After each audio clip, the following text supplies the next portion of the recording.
எங்கன்னு தான் நான் ஜெயிச்சிருவேன்னு நினைக்கிறேன்.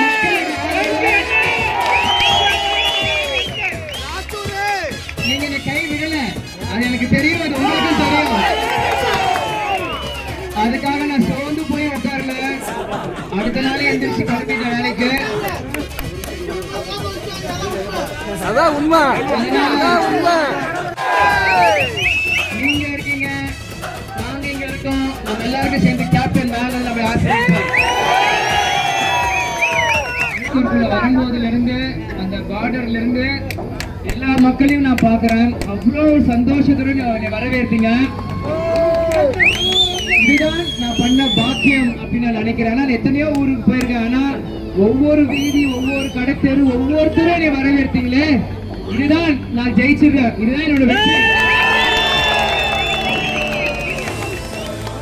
இதே வீதியில எத்தனையோ நான் பிரச்சாரம் பண்ணியிருக்கேன்.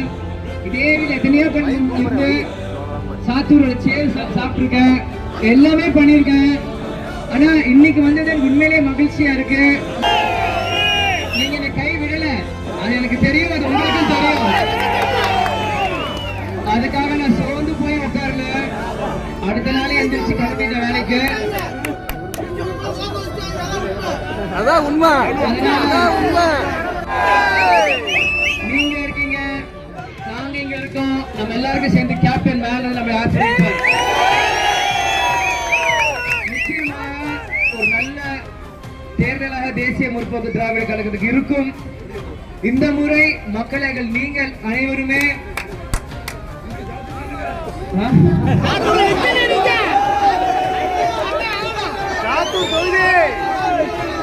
ஒரு பக்கம் சாத்தூரில் இல்லைங்கன்றாங்க, ஒரு பக்கம் அருப்புக்கோட்டையில் இல்லைன்றாங்க, ஒரு பக்கம் விருதுநகரில் இல்லைன்றாங்க, ஒரு பக்கம் திருப்பரங்குன்றம், ஒரு பக்கம் திருமங்கலம்.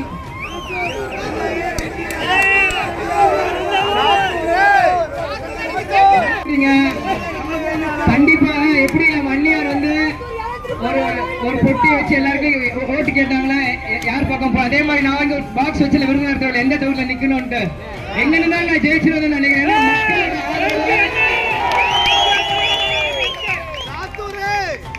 எனக்கு தெரியும், நான் சொல்ல முடியாது. அம்மாவை தாண்டி ஒரு ப்ரொஃபஷனல் வரும்போது கட்சியின் பொதுச் செயலாளர், மாவட்ட செயலர் எல்லாரும் முடிவெடுத்து தான் அதுக்காக இது இருக்கணும். ஆனா உண்மையில எனக்கு ரொம்ப சந்தோஷமா இருக்கும் உங்க எல்லாருமே சந்திச்சது. கண்டிப்பாக உங்க எந்த பிரச்சனையாக இருந்தாலும் அதுக்கான காலம் வரும். அதுக்காக முரசு சத்தம் இங்க முழங்கும். கண்டிப்பா அது நடக்கும்.